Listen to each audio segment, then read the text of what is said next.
أستغفر الله العظيم أستغفر الله العظيم أستغفر الله العظيم أستغفر الله العظيم أستغفر الله العظيم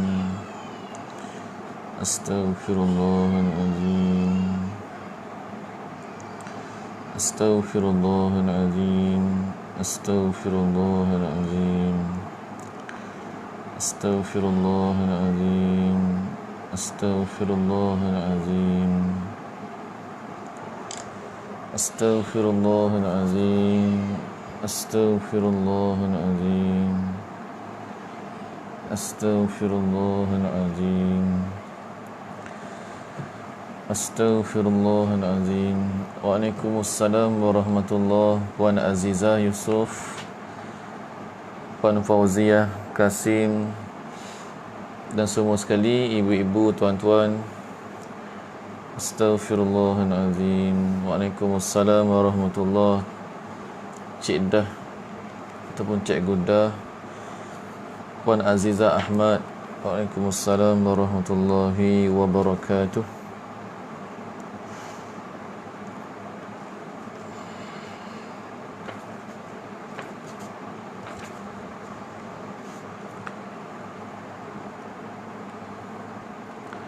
InsyaAllah kita boleh pakai share kuliah kita, InsyaAllah ta'ala. Bacaan hadis kita hari ini, InsyaAllah kita akan mulakan bacaan hadis kitab Riyadus Salihin karangan Imam An-Nawawi rahimahullahu ta'ala. Kita menggunakan kitab yang telah direngkaskan oleh Syekh Yusuf. Kitab ni jadi ibu-ibu yang ada kitab boleh buka. Kita akan terus kepada muka surat yang pertama. Muka surat yang pertama lah, yang ada tulis bab 1, beriman kepada Allah Subhanahu wa ta'ala. Okey. Dan untuk makluman semua, kuliah kita petang ini tak lama kita masa dalam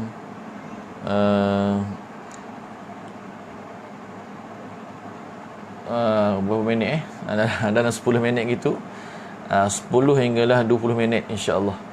Okey, bukan panjang sangat. Kita nak ambil keberkatan hadis Nabi sallallahu alaihi wasallam. Waalaikumsalam warahmatullahi wabarakatuh. Semua sekali, Kak Nah, Kak Zainabah, Puan Fatimah Emma, Puan Zarina. Okay, insyaAllah kita akan mulakan. A'udzubillahi minasyaitanirrajim. Bismillahirrahmanirrahim. Assalamualaikum warahmatullahi wabarakatuh.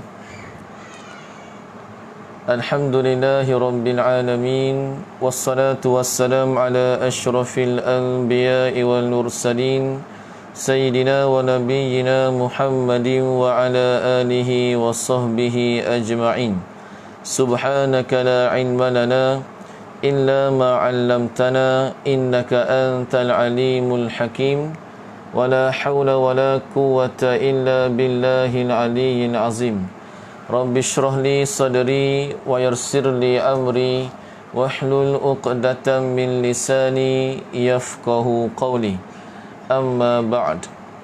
Tuan-tuan, ibu-ibu, para sahabat Facebook sekalian, yang pertama dan selamanya kita rafakkan setinggi-tinggi kesyukuran kepada Allah Subhanahu wa ta'ala, kerana Allah Ta'ala masih lagi memberikan, mengurniakan dan menganugerahkan kepada kita berbagai-bagai jenis dan bentuk nikmat-nikmatnya.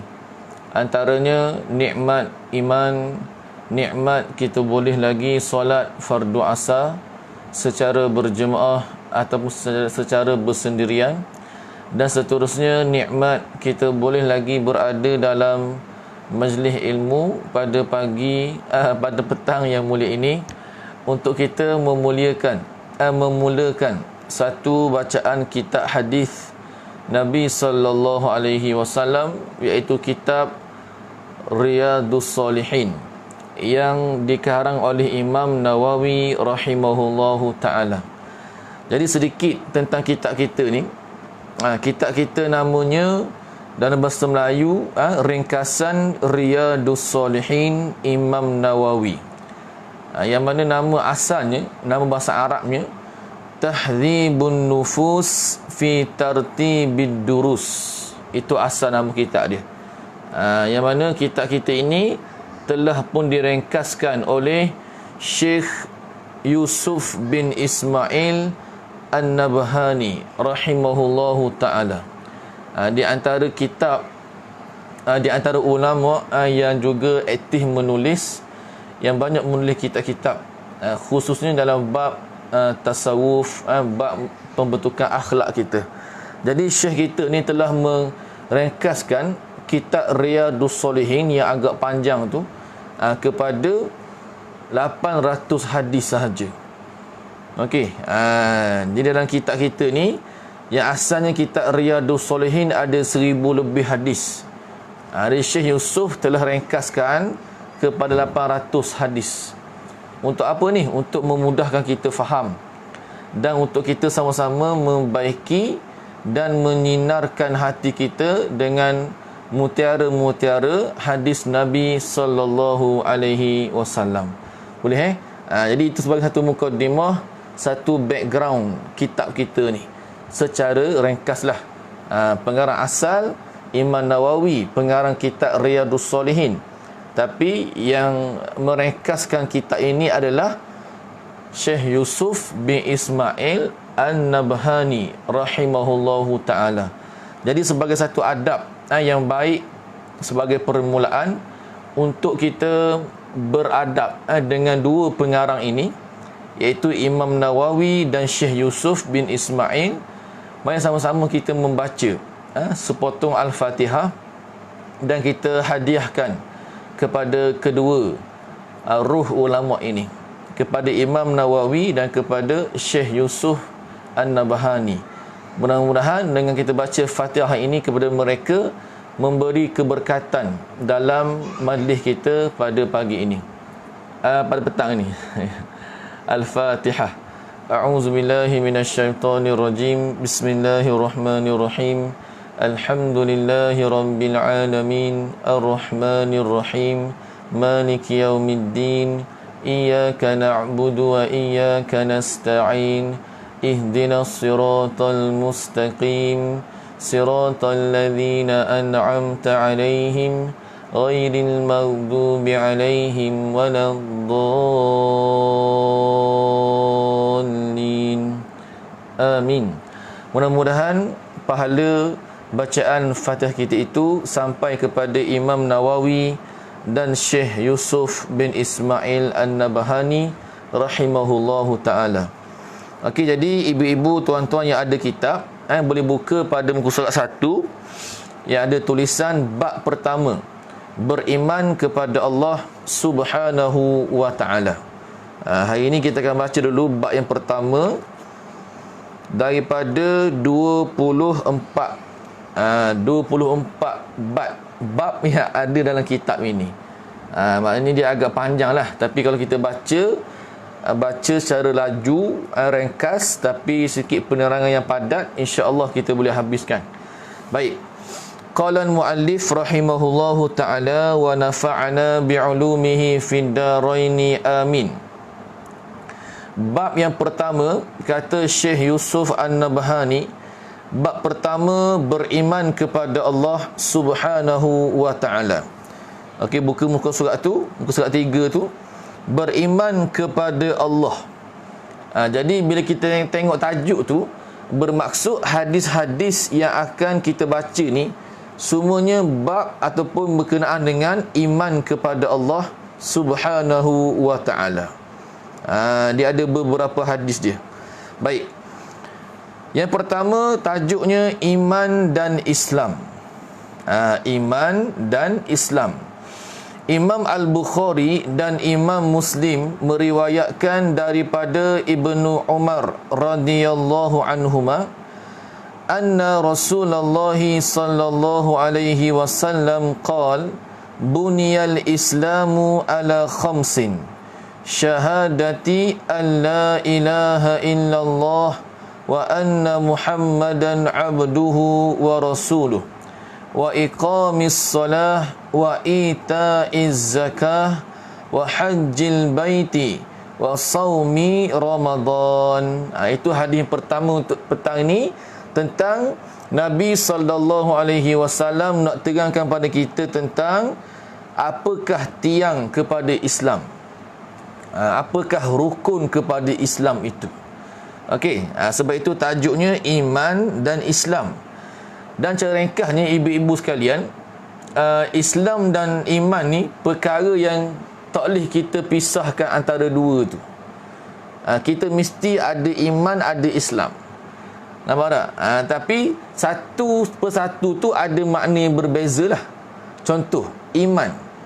Iman ni apa? Iman ni adalah percaya, ataupun membenarkan segala perkara yang Allah Subhanahu wa taala sebut, yang Nabi sallallahu alaihi wasallam sampaikan kepada kita. Itu iman, membenarkan. Kalau kita cakap mudahnya, percaya sungguh-sungguh, 100% yakin. Itu iman. Boleh. Jadi bila ada iman yang betul, iman yang sihat, iman yang kemah, Islam tu, yakni kita menyerah diri kepada Allah. Islam ni maksud apa? Serah diri. Iaitu kita inqiyadu, kita menyerah diri, tunduk akan segala perintah-perintah Allah Subhanahu wa taala. Boleh faham itu bezanya? Kalau iman, percaya sungguh-sungguh dalam hati. Islam ni kita menyerah diri total kepada Allah. Nampak tak? Sebab itu kalau orang itu imannya sihat, kan, dia akan mudah nak buat segala perintah Allah. Perintah Allah kata semayang, dia semayang. Okey, perintah Allah Ta'ala suruh jaga kemaluan, dia jaga kemaluan. Okey, perintah Allah suruh apa ni? Berzakat, puasa Ramadan. Okey, tutup aurat contohnya.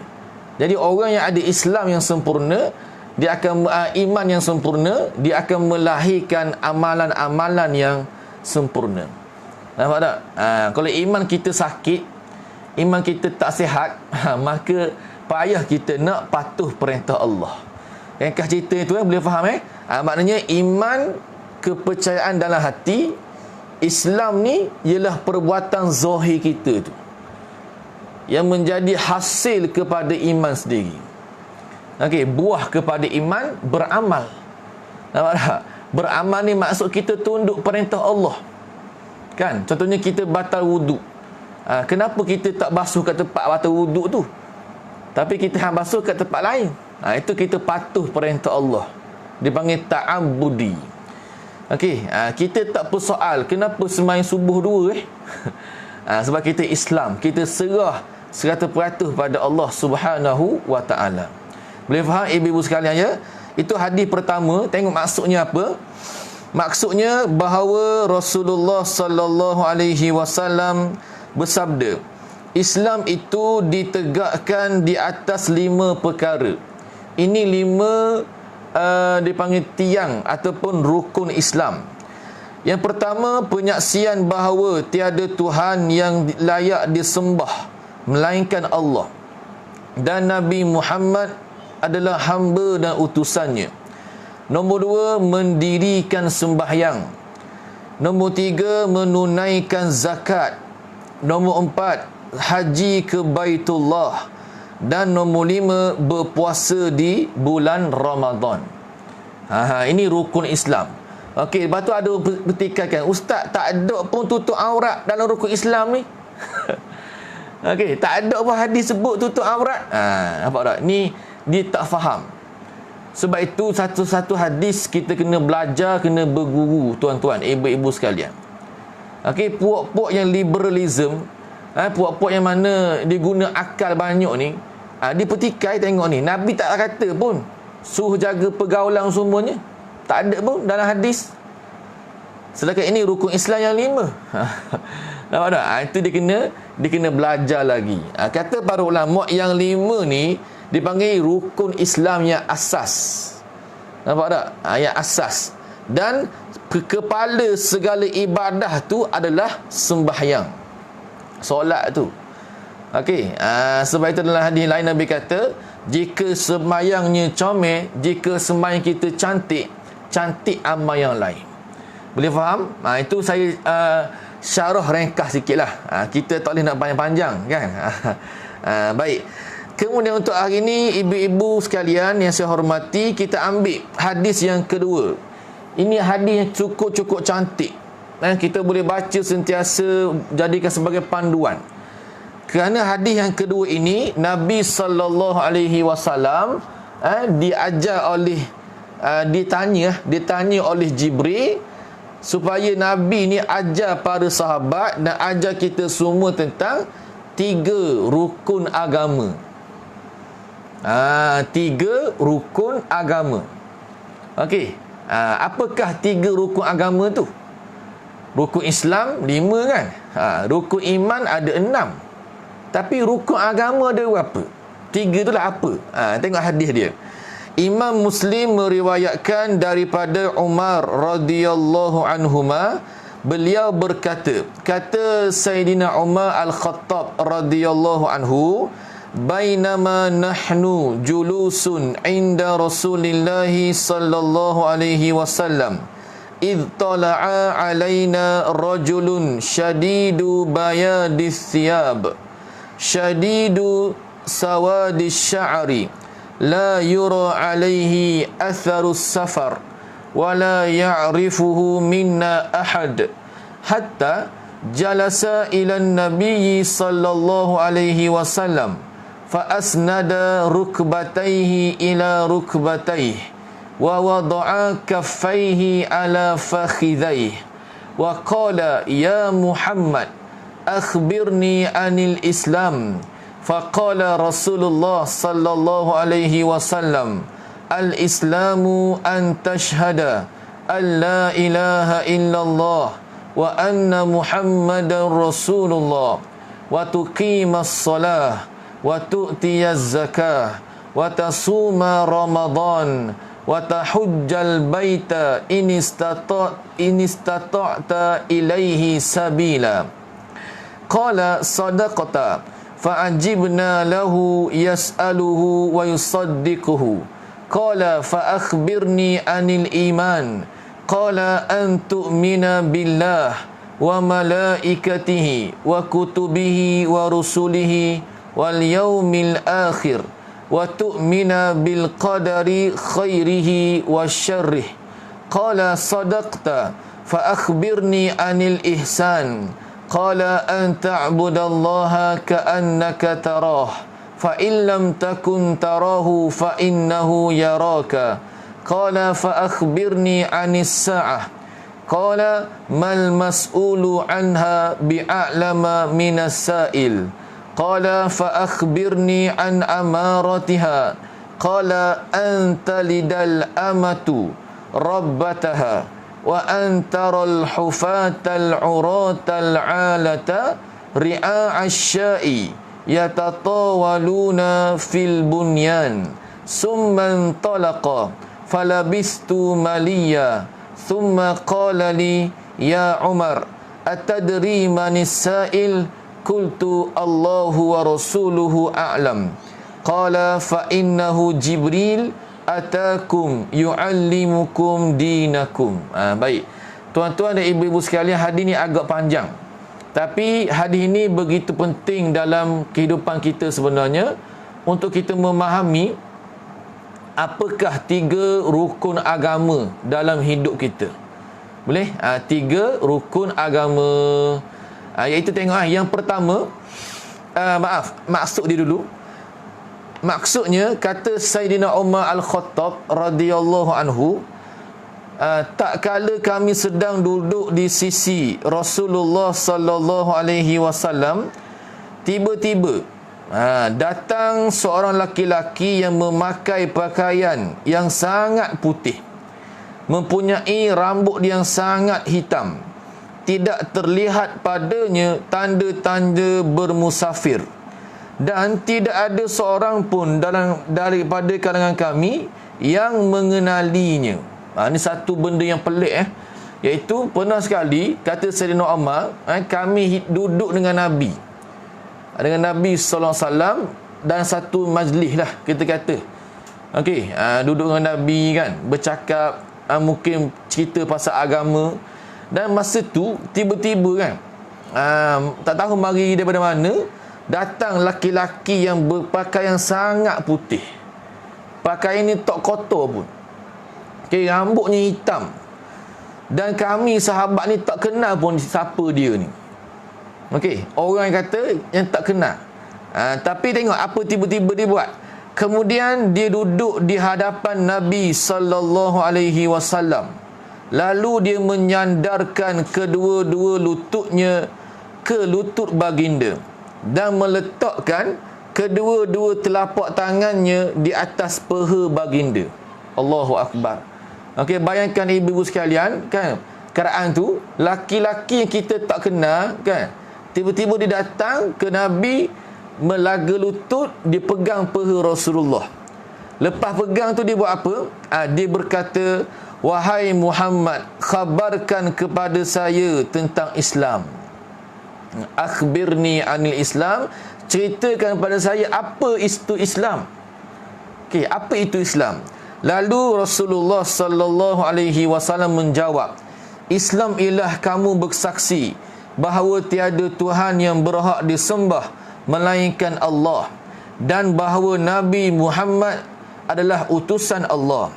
Kamu mendirikan solat, kamu menunaikan zakat, kamu berpuasa di bulan Ramadan, dan kamu menunaikan ibadah haji di Baitullah jika kamu mampu pergi ke sana.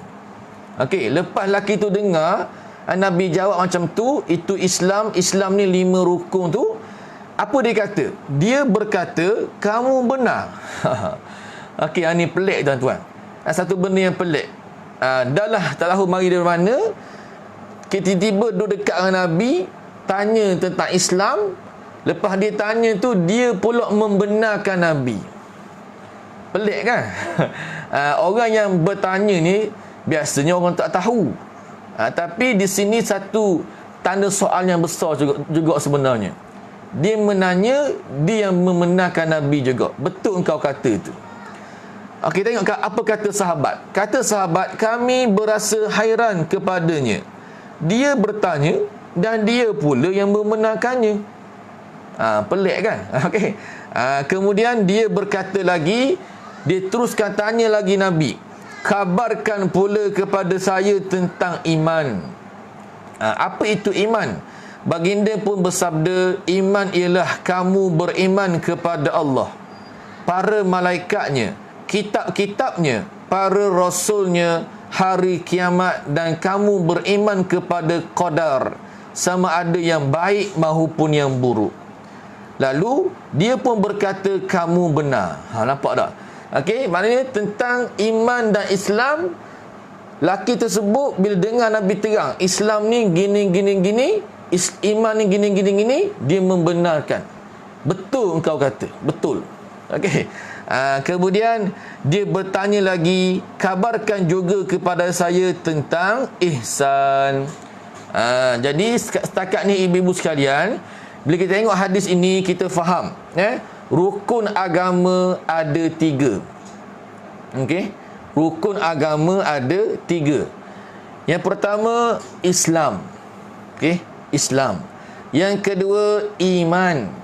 Okey, iman, kepercayaan dalam hati.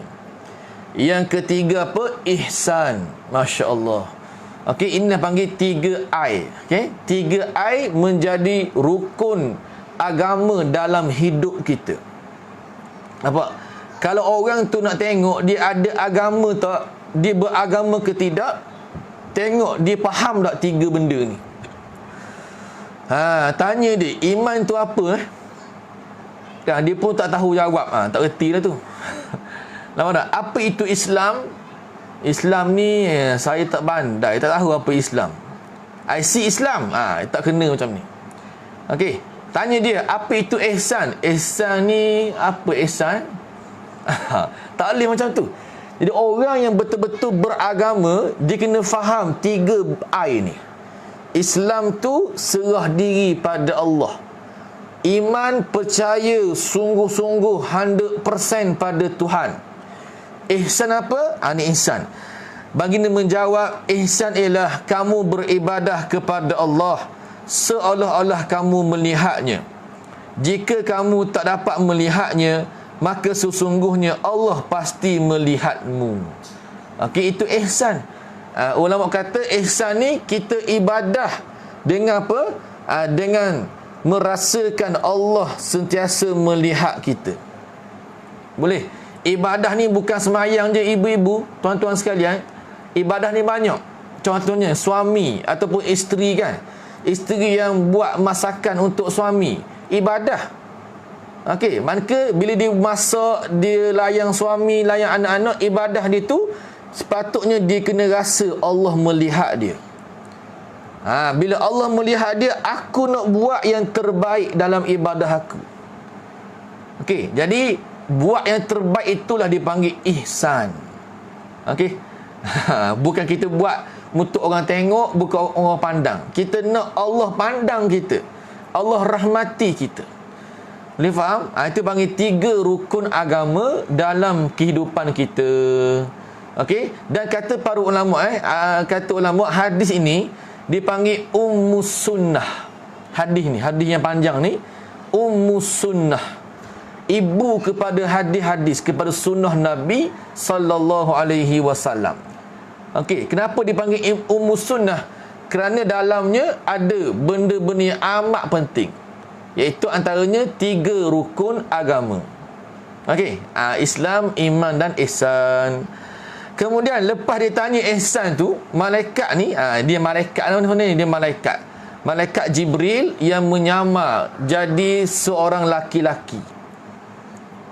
Ini ibu-ibu, tuan-tuan sekalian, benda macam ni dia tak mustahil berlaku di zaman kita lagi. Tak mustahil. Nampak tak? Kita tengok pelik kan, tiba-tiba datang orang yang kita tak kenal. Okey, dia minta bantuan, kata, bang, puan, saya nak pinjam sikit duit, boleh tak nak beli makanan? Nampak tak? Dia datang, kita tiba-tiba kita beri duit dah yang kita mampu, RM5, RM2 ke RM10 ke. Sebab takut dia tu bimbang malaikat je nak uji kita kan. Kita pergi bank ambil duit, dia uji terus. Nampak tak? Engkau kedekut ke, engkau ni pemurah. Nampak tak tuan-tuan? Ini contoh lah anda beritahu sebab malaikat Jibril hingga sekarang masih ada, tak mati.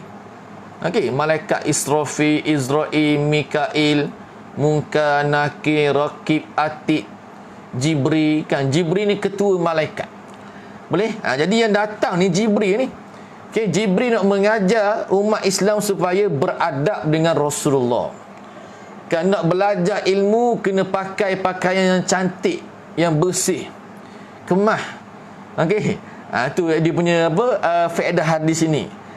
Boleh? Lepas tu nak beradab pula kena jaga adab depan guru. Tengok malaikat Jibril ajar kan macam mana laga lutut dengan guru.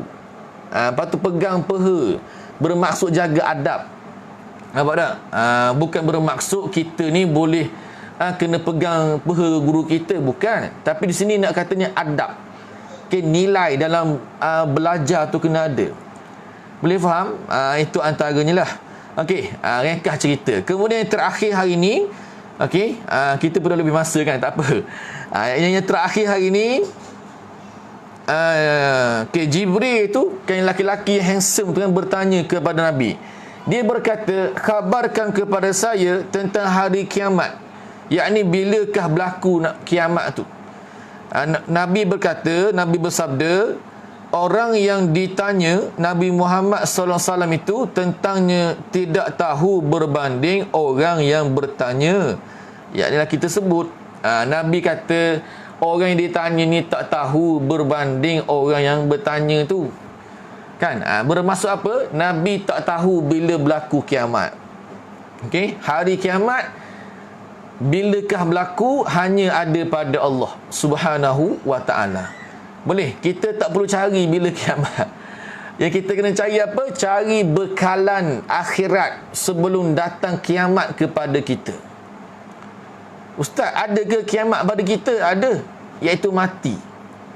Okey, kata ulama, man mata faqad qamat qiyamatu. Barang siapa yang mati, sesungguhnya telah berlaku kiamat ke atas diri dia. Okey, jadi kita sebelum berlaku kiamat kecil tu, kiamat mati tu, kita carilah bekalan akhirat sebaik mungkin. Kita carilah ilmu, beramal dengan ilmu, sebarkan kebaikan, hentikan maksiat, kan? InsyaAllah kita menjadi orang yang Allah Ta'ala sayang. Okey, kemudian kata lagi malaikat Jibril tu, dia berkata, kalau begitu khabarkan kepada saya tentang tanda-tandanya, tanda hari kiamat. Baginda bersabda, tanda-tandanya ialah, ini di antara tanda-tanda yang sikit, tanda-tanda yang sebahagian saja yang Nabi sebut kepada Jibril masa ni. Antaranya, seorang hamba wanita telah melahirkan tuannya. Okey, itu tanda-tanda kiamat. Dan kamu akan menyaksikan orang yang berkaki ayam, tidak berpakaian, lagi fakir, serta mengembala kambing, sedang bermegah-megah dalam meninggikan pelbagai binaan. Itu di antara tanda, dua tanda kiamat Nabi sebut secara ringkas dalam hadis ini. Okey, yang pertama apa? Seorang hamba perempuan melahirkan tuannya. Yang kedua, orang yang mana miskin, tak pakai baju, berkaki ayam, kan, duk main kambing dulu, tiba-tiba boleh bina bangunan yang tinggi-tinggi, bahkan bermegah-megah pula. Okey, tengok macam mana kat Abu Dhabi, kan. Abu Dhabi tu, UAE, kan. Macam mana dulu, memang kering kontang macam tu dulu. Sekarang tengok macam mana. Amat kata moden mereka. Okey, kalau mereka kata kalau, kan, sebab di mereka ada satu menara yang tinggi tu, buruj tu, buruj khalifah. Boleh. Kemudian kata lagi Sayyidina Umar, kemudian orang tersebut berlalu pergi. Lepas dia tanya tu pun dia lagi, dia pergi balik, kan. Dan saya tinggal di rumah selama beberapa ketika. Lalu baginda bertanya kepada saya, wahai Umar, adakah kamu tahu siapakah lelaki bertanya itu? Saya menjawab, kata Umar, Allah dan Rasulnya yang lebih tahu. Baginda bersabda, sesungguhnya dia adalah Jibril. Itu kata Nabi. Okey, Nabi kata lelaki tu, kan, yang datang tanya Islam, iman, ihsan, kiamat tu, dia Jibril. Dia datang kepada kalian sambil mengajarkan kalian tentang agama kalian, yakni tentang rukun-rukun agama. Boleh? Apa rukun agama? 3. Islam, iman dan ihsan. Sebab itu ilmu 3 ni kita kena cari. Kena cari macam ilmu iman, ilmu akidah, tauhid. Ilmu Islam, ilmu fiqh, cara nak semayang, beribadah, cara berwuduk, kan, macam-macam lah. Yang ketiga, ihsan, ilmu tasawuf. Okey, 3 ni dipanggil ilmu yang menjadi rukun agama kita. Boleh faham? Kalau tak ada ni, berat sikit lah. Okey, berat sikit hidup kita.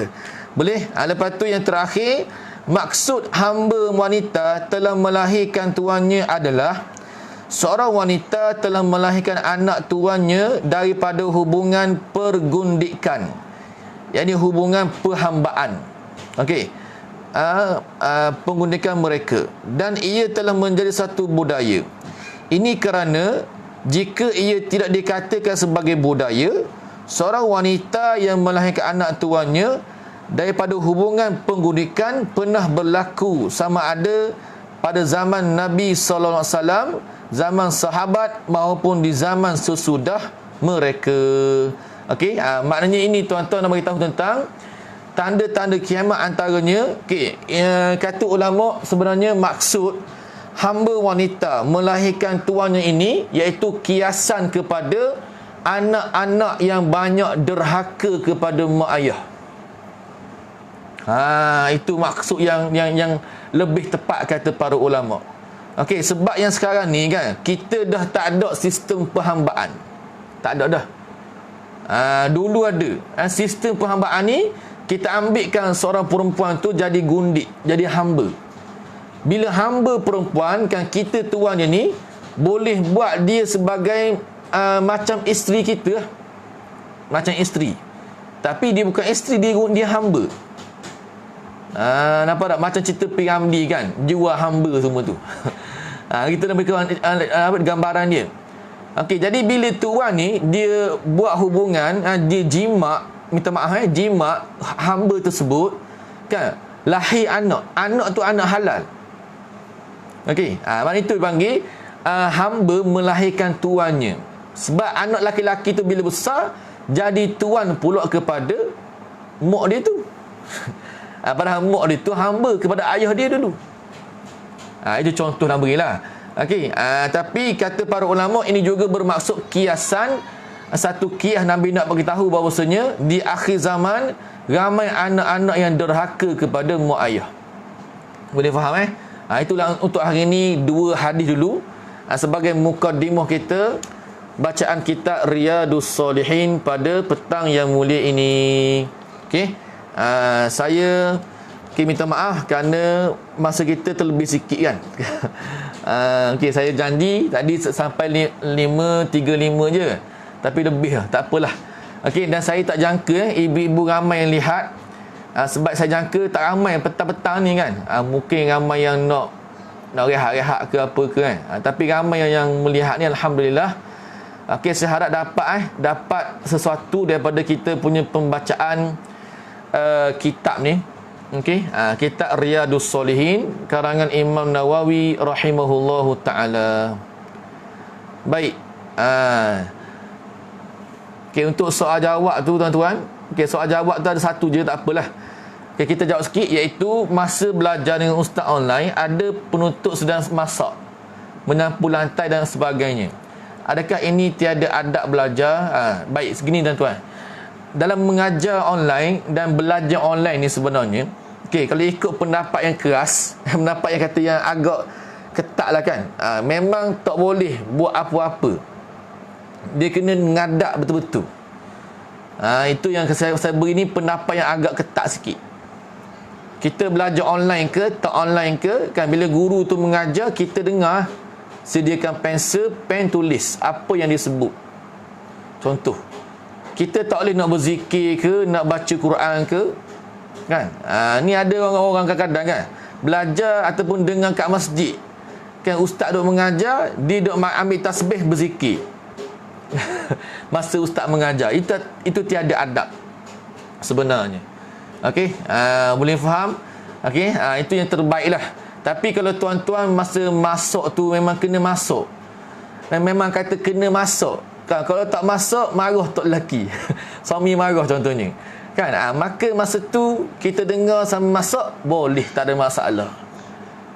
Okey, dia semacam-macam kita dengar radio kan, radio kita pasang radio, kita masuk, tapi kita dengar orang mengajar, boleh, tak ada masalah. Tapi yang terbaik bila kita kelas online, kita biarlah ada kitab kan, ada pensel, ada pen. Boleh, saya tak wajibkan ni. Saya beri cadangan sahaja. Sebab orang yang nak belajar, dia kena ada kolam, ada pen dia tu kan, ada kertas untuk tulis kan. Itulah di antaranya, ataupun ada kitab. Okey, insya-Allah untuk esok pula kita akan bertemu pada kuliah duha. Esok hari apa Hari Isnin. Hari Isnin kitab sifat 20 esok. Kita akan masuk macam mana perbahasan sifat 20 secara detail esok lah, satu persatu. Apa sifat pertama, sifat kedua kan. Sifat pertama, apa lawan dia, kita akan bincang pada esok hari. Boleh ibu-ibu sekalian, insya-Allah saya ucapkan ribuan jutaan terima kasih yang sudi join live saya pada petang ni. Okey, saya tak jangka ramai macam ni kan, saya ingatkan sikit je. Tapi alhamdulillah ramai yang nak. Alhamdulillah, insya-Allah mudah-mudahan Allah Taala terima kita punya pengajian walaupun singkat. Okey, ini jadi kita sempat hari ni dua hadis dulu. Insya-Allah esok masuk hadis tentang ikhlas dan haramnya niat. haramnya riak, minta maaf. Ikhlas dan haramnya riak esok pada muka surat 6. Bab ni pun banyak hadis Nabi, banyak. Okey, yang Syekh kita buat ringkasan dah tu. Di ringkas-ringkas ada beberapa hadis tentang ikhlas dan riak ni. Boleh? Jadi insya-Allah kita jumpa pada pagi esok untuk duha dan asar hadis Riyadus Solihin. Okey. Dan malam ni pun saya juga mengajar. Malam ni kitab Penawar Bagi Hati, live daripada Masjid Bukit Tunggal. Masjid Terbauk Bukit Tunggal. Okey, tapi saya rasa kalau maghrib ni kurang sikit kot kan. Mungkin ibu-ibu ramai yang nak baca Quran kan. Nak beramal, tak apalah, kita tak paksa pun nak ada join kuliah tu. Tapi saya iklan je lah. Kan malam ni kita akan sambung kitab Penawar Bagi Hati daripada Masjid Terbauk. Terbauk Bukit Tunggal. Okay, itu memang saya punya kuliah harian lah. Mingguan saya tiap-tiap hari Ahad sepanjang PKP ni. Okay, insya-Allah itu di antara satu perkara lah. Okay, jadi saya minta maaf sekali lagi kepada ibu-ibu sekalian kalau ada tak faham kan, ada yang tak jelas, cuba dengar lagi supaya kita dapat kefahaman. Okey, jadi alhamdulillah hari ni kita startlah baca kitab Riyadus Solihin dengan 2 hadis. Okey, kita tutuplah kita punya kuliah pada petang ini dengan tasbih kafarah dan suratul Asr. Subhanakallahumma wa bihamdika asyhadu an la ilaha illa anta astaghfiruka wa atubu ilaik. Bismillahirrahmanirrahim. Wal 'asr innal insana lafi khusr illa alladhina amanu wa amilus solihat wa tawasaw bil haqq wa tawasaw bis sabr. Wallahu a'lam wa ilmuhu atam. Assalamualaikum warahmatullahi wabarakatuh. InsyaAllah kita jumpa semula ya.